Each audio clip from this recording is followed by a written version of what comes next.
오늘 은혜 받으실 말씀은 에베소서 6장 10절에서 17절까지 말씀입니다. 에베소서 6장 10절에서 17절까지 말씀을 다 같이 봉독하겠습니다. 끝으로 너희가 주 안에서와 그 힘의 능력으로 강건하여 지고 마귀의 간계를 능히 대적하기 위하여 하나님의 전신갑주를 입으라. 우리의 씨름은 혈과 육을 상대하는 것이 아니요 통치자들과 권세들과 이 어둠의 세상 주관자들과 하늘에 있는 악의 영들을 상대함이라. 그러므로 하나님의 전신갑주를 취하라. 이는 악한 날에 너희가 능히 대적하고 모든 일을 행한 후에 서기 위함이라. 그런즉 서서 진리로 너희 허리띠를 띠고 의의 호신경을 붙이고 평안의 복음이 준비한 것으로 신을 신고 모든 것 위에 믿음의 방패를 가지고 이로써 능히 악한 자의 모든 불화살을 소멸하고 구원의 투구와 성령의 검 곧 하나님의 말씀을 가지라. 아멘. 사람이 기가 있어야 사람이 기쁘고 행복합니다. 기가 빠진 사람은 기름이 떨어진 자동차 같아서 모양은 근사해도 쓸모가 없는 것입니다. 그러면 어떻게 해야 우리가 생기가 넘치는 삶을 살아갈 수 있을까요? 첫째로 우리는 사탄을 대적하고 귀신을 쫓아내어야 하는 것입니다. 21세기에 무슨 귀신이 있느냐 말할지 모르지만 그러나 실상은 부정할 수가 없는 것입니다. 귀신은 눈에 보이지 않지만 배후에서 오늘날도 수많은 사람들의 개인과 가정과 생활을 파괴하고 있는 것입니다. 여러분, 하나님께서 상함도 없고 해함도 없으며 먹을 것과 모든 것이 있는 에덴의 낙원을 지으시고 아담과 하와에게 주셨는데 누가 아담과 하와를 파멸시켰습니까? 그 배후에 와서 아담과 하와를 유혹하고 악한 영향을 미친 자가 누구입니까? 바로 마귀였던 것입니다. 또 아담과 하와의 첫째 아들인 가인이 동생 아벨을 죽였습니다. 무엇이 형이 아우를 죽일 만큼 마음의 속에 불붙는 질투심을 일으킨 것입니까? 성경은 밝히 말하기를 가인이 악한 자에게 속하여 그 아우를 죽였도다라고 말한 것입니다. 악한 원수 마귀가 가인에게 들어가서 불같은 질투심을 일으키며 가인이 그 아우를 쳐서 죽이는 비극이 일어났던 것입니다. 또 사울 왕에게 무엇이 왔기에 그 인격이 그렇게 변화되고 만 것일까요? 사울 왕은 이스라엘의 초대 왕이었는데 그가 하나님을 반역하자 악신이 그에게 임하였습니다. 그러자 그의 인격이 완전히 일그러져서 흉악하고 난폭한 사람으로 바뀐 것입니다. 또 가룟 유다가 예수님을 그냥 판 것이 아닙니다. 성경에 보면 마귀가 그 속에 들어갔다고 말합니다. 그래서 유다가 은산수를 받고 예수를 팔았던 것입니다. 여러분, 이와 같이 귀신은 사람의 눈에는 안 보이지만 배후에서 도역질하고 죽이고 멸망시키는 일을 하고 있는 것입니다. 오늘날 또 마귀와 귀신들은 하나님 없는 세상 풍속을 따르도록 사람들에게 악한 영향을 미치고 육체의 정욕과 안마의 탐욕을 따라서 하나님 없는 영원한 파멸로 가도록 그 배후에서 역사하고 있는 것입니다. 그러므로 에베소서 8장 11절로 12절에 마귀의 관계를 능히 대적하기 위하여 하나님의 전신갑주를 입어라. 우리의 씨름은 철과 육에 상대하는 것이 아니요 통치자들과 권세들과 이 어두움의 세상 주관자들과 하늘에 있는 악의 영들을 상대함이라고 말하는 것입니다. 하나님의 전신갑주로 무장하여 배후에서 역사하는 마귀를 대적하고 귀신을 쫓아내야만 우리가 생기 넘치는 삶을 살아갈 수가 있는 것입니다. 예수님께서도 이 땅에서 사역하실 때 가는 곳마다 귀신을 쫓아내셨습니다. 예수님의 공생애를 보면 예수님은 복음을 전거를 처음 시작할 때부터 귀신을 쫓아내셨습니다. 예수님께서 가버나움의 한 회당에서 가르치고 있을 때 더러운 귀신 들린 사람이 크게 소리를 지르자 예수님께서 잠잠하고 그 사람에게서 나오라 하고 꾸짖으시니 귀신이 즉시 그 사람에게서 쫓겨나와 말았던 것입니다. 그러므로 예수님께서는 복음 전거를 시작할 때부터 마귀의 눌림을 받아 병든 자와 귀신자를 고치시고 복음의 능력을 천하에 나타내시던 것입니다. 여러분, 예수님은 어느 곳에 가시나 천국 복음을 전가하시고 귀신을 내어 쫓았습니다. 뿐만 아니라 예수님은 12 제자에게도 천국 복음을 전파할 때 귀신을 내어 쫓으라고 말씀하셨고 70인의 제자에게도 귀신을 내어 쫓으라고 말씀하셨습니다. 그리고 마지막 부활 성천하시면서 최후의 가장 중요한 명령을 남기실 때도 믿는 자들에게는 이런 표적이 따르리니 곧 그들이 내 이름으로 귀신을 쫓아내며 새 방언을 말하며 뱀을 집어 올리며 무슨 독을 마실지라도 해를 받지 아니하며 병든 사람에게 손을 얹은 적 나으리라고 말씀하셨던 것입니다. 만일 귀신의 활동이 중요하지 않다면 왜 예수께서 그 일생을 통해서 집요하게 귀신을 쫓아내시고 마지막 남긴 말 중에도 귀신을 쫓아내라고 말씀하셨겠습니까? 그렇기 때문에 우리는 개인이나 가정이나 생기가 넘치는 삶을 살아가기 위해서는 귀신을 쫓아내야 되는 것입니다. 우리 교회 성도님 한 분은 그 아버지가 무당이 굿하는 날짜를 잡아주는 일을 했었는데 그 영향으로 말미암아 영적으로 눌리고 질병이 끊이지 않았다는 것입니다. 이 성도님은 결혼을 한 후에도 엄청난 돈을 사기당하고 화병으로 정신의 치료를 받아야 할 지경이 되었습니다.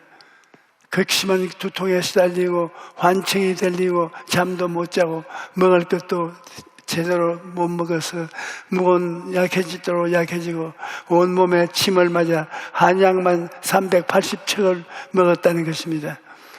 그것뿐 아니라 집터가 안 좋다는 말에 4번이나 이사를 하고 굿도 수차례 했지만 아무 소용이 없어 그야말로 인생을 포기하는 그런 상황에 이르게 된 것입니다.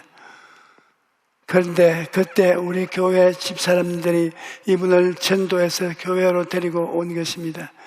정신이 혼미해서 좀 몸도 제대로 가누지 못하는 상태로 성전에 들어와서 누워서 예배를 드리고 있는데 제가 신유기도 시간에 갑자기 오늘 이 시간 온갖 귀신이 들린 30대 여인을 하나님께서 고쳐주십니다. 그렇게 선포했다는 것입니다.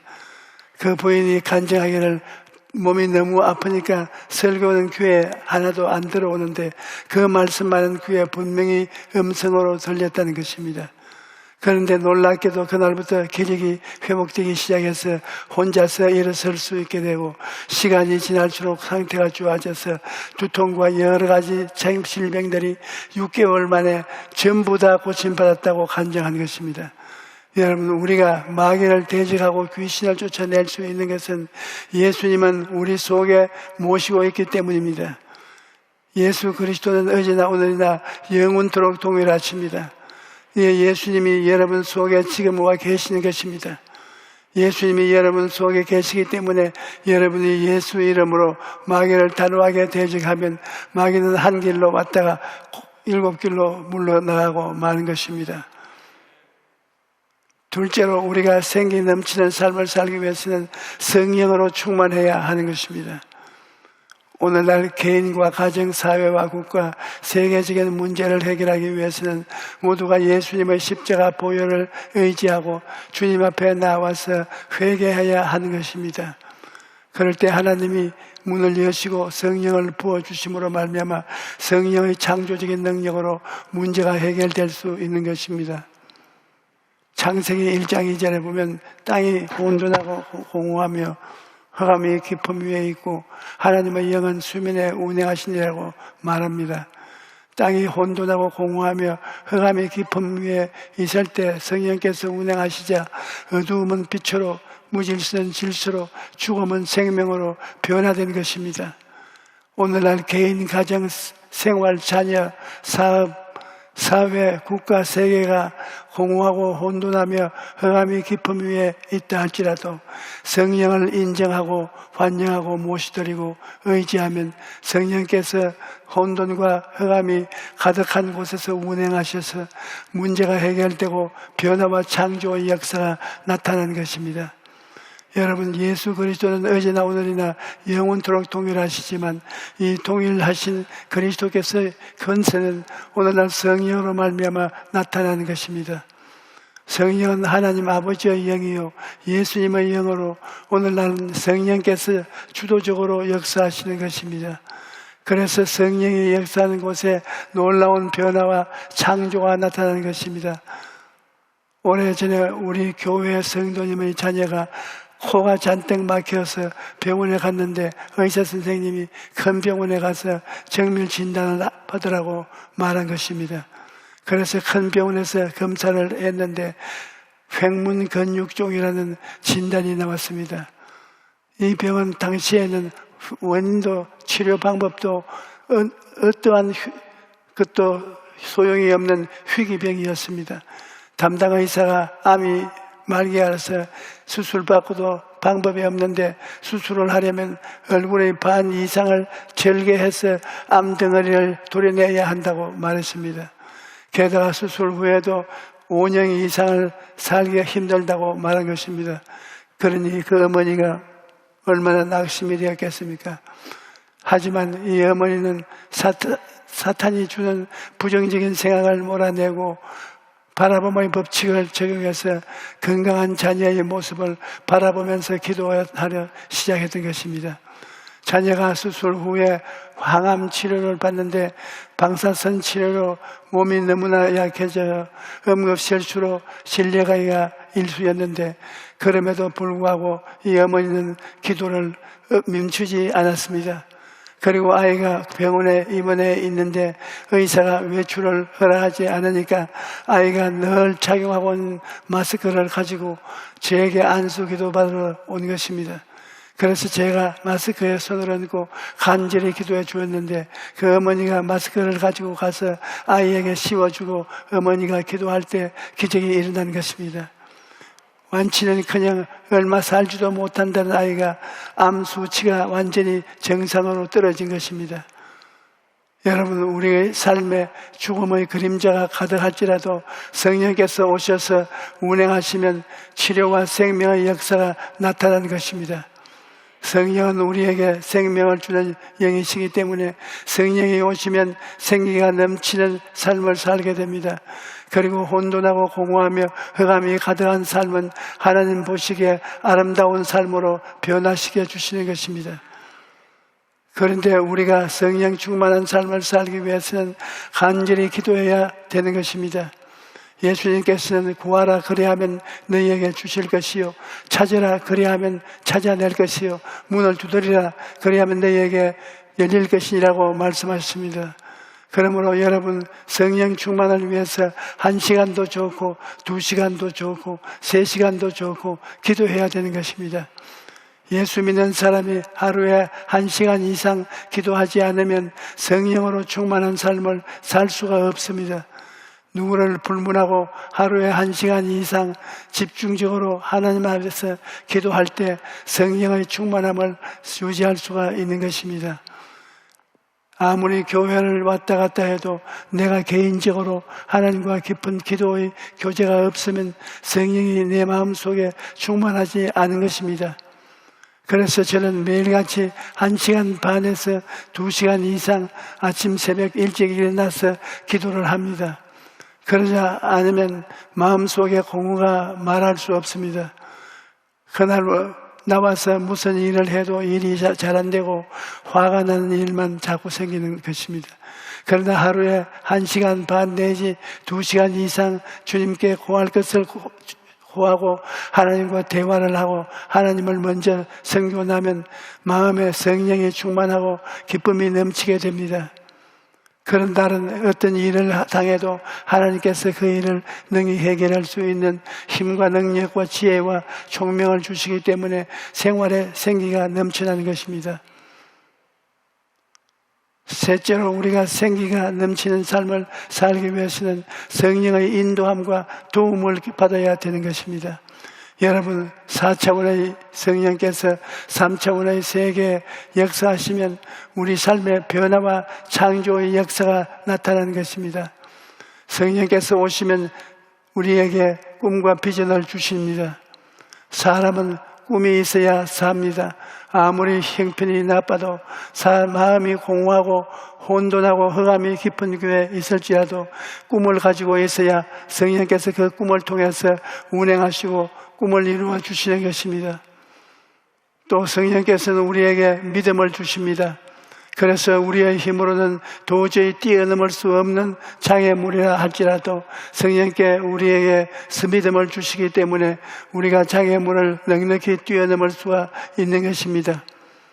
또 성령님은 우리의 입술의 말을 통해 우리 삶의 변화와 창조를 가져오는 것입니다. 예수님께서는 내가 진실로 너에게 이르노니 누구든지 이 산들을 들리어 바다에 던져라 하며 그 말하는 것이 이루어질 줄 믿고 마음에 의심하지 아니하면 그대로 되리라고 말씀하셨습니다. 이러므로 우리의 말 한마디가 우리 삶에 얼마나 큰 영향력을 미치는가를 알아야만 합니다. 말은 인간과의 대화의 광장입니다. 그뿐 아니라 말은 인간과 하나님과의 대화의 광장이며 인간과 마귀와 귀신들과의 대화의 광장이 되는 것입니다. 그렇기 때문에 우리가 하나님 주신 말을 하면 하나님 같이 계시고 귀신이 좋아하는 말을 하면 귀신이 들어옵니다. 여러분의 말로서 귀신이 나가기도 하고 들어오기도 하는 것입니다. 여러분의 말로서 하나님이 찾아오시기도 하는 것입니다. 그렇기 때문에 우리는 항상 하나님 중심, 예수님 중심, 십자가 대속 중심의 말을 해야 합니다. 여러분과 내가 마음으로 믿고 입으로 시인하면 성령께서 우리 입술의 말을 따라서 역사해 주시는 것입니다. 또 성령님은 보혜사로서 우리와 함께 계시면서 우리를 인도해 주시는 것입니다. 공기가 지구를 둘러싸고 있는 것 같이 4차원의 영이신 성령께서 3차원의 세계를 둘러싸고 있는 것입니다. 이와 같이 성령님은 늘 우리와 함께 계시고 우리를 떠나지 않고 영원히 함께 하시는 것입니다. 그러므로 우리는 이 세상을 살아갈 때 혼자가 아닙니다. 오늘 여러분과 나는 호아와 같이 버림을 받지 않았습니다. 예수 믿는 사람에게는 하나님께서 성령을 보내셔서 보혜사 성령께서 우리 안에 거하시고 우리 연약함을 도와주시는 것입니다. 여러분, 이 세상에 살면서 우리는 날마다 연약함을 느끼는 것입니다. 사랑하려고 하는데 마음 믿음이 생겨나고 평안하려고 하는데 불안과 두려움이 다가오고 믿음을 가지려고 하는데 마음의 이심이 생깁니다. 그럴 때 우리에게는 우리를 도와주시는 성령님이 계신 것입니다. 로마서 8장 26절에 이와 같이 성령도 우리의 연약함을 도우시나니 우리는 마땅히 기도할 바를 알지 못하나 오직 성령이 말할 수 없는 탄식으로 우리를 위하여 친히 간구하시니라고 말씀합니다. 우리가 성령을 의지하고 기도하면 성령께서 미움을 사랑으로, 불안은 평안으로, 의심은 믿음으로 변화시켜 주시는 것입니다. 그러므로 우리는 성령의 인도함과 도움을 받아야 합니다. 성령께서 우리를 이끌어 주셔야 우리가 삶의 변화가 다가오는 것입니다. 그러므로 성령님은 우리의 신앙생활에 있어서 기관차와 같습니다. 옛날에 부산역에 가면 화차들이 많이 있습니다. 화차가 짐을 잔뜩 싣고 철로에 서 있는데 화차는 혼자서는 꼼짝도 못합니다. 어떤 화차는 3일, 어떤 화차는 일주일, 어떤 화차는 한 달도 움직이지 못하고 마냥 철로 위에 서 있는 것입니다. 그런데 화차가 언제 움직이느냐? 기관차가 와서 덜덩 하고 연결이 되고 기관차가 뿡 하고 앞으로 나가면 화차들이 그 뒤를 줄줄줄 따라가는 것입니다.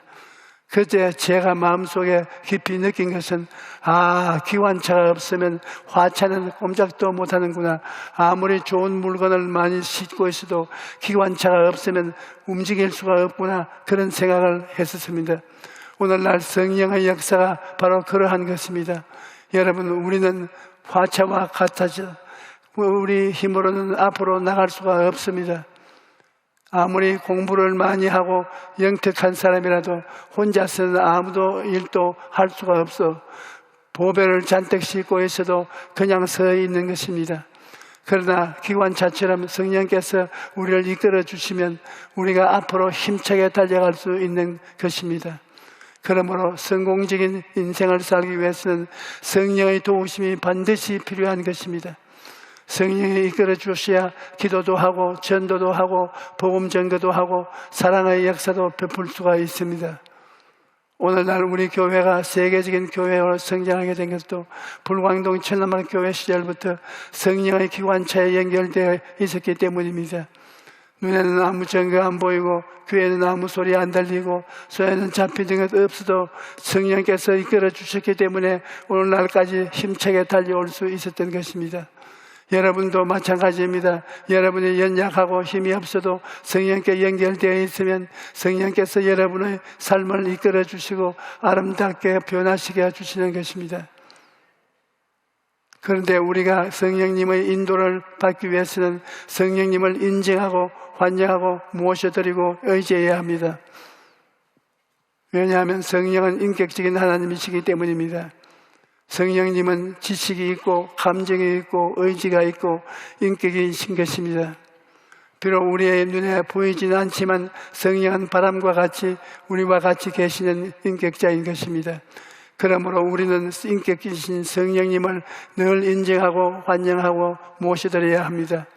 그러기 위해서는 성령님 인정합니다, 환영합니다, 모시드립니다, 의지합니다. 보혜사 성령이시여 감사합니다, 저를 이끌어 주옵소서 하고 말해야 되는 것입니다. 그리고 성령의 뜻에 순종해야 합니다. 성령님은 교회의 총사령관이시고 우리는 영혼을 구원하는 하나님의 사역에 부름을 받은 머슴들인 것입니다.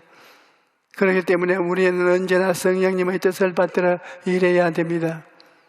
내 마음대로 하겠다고 오늘은 동쪽 밭으로 가고 다음은 서쪽 밭으로 가리라, 이것은 안 되는 일인 것입니다. 우리는 항상 성령님의 뜻에 순종하고 그의 인도를 하심을 따라가야 합니다. 그래야 성령님께서 우리를 도와주셔서 우리 삶에 날마다 생기가 넘치는 것입니다.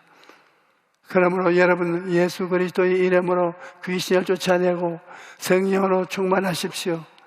그리고 보혜사 성령님을 인정하고 환영하고 모시드리고 의지하십시오. 우리는 이러한 간단한 영적 운동을 통해서 신앙의 생기가 살아나고 빛난 성도의 모습을 갖게 되는 것입니다. 오늘 이후로 여러분 모두가 성령을 의지함으로써 생활의 변화와 창조를 경험하고 날마다 생기가 넘치는 삶을 살게 되시기를 주님의 이름으로 축원합니다. 할렐루야.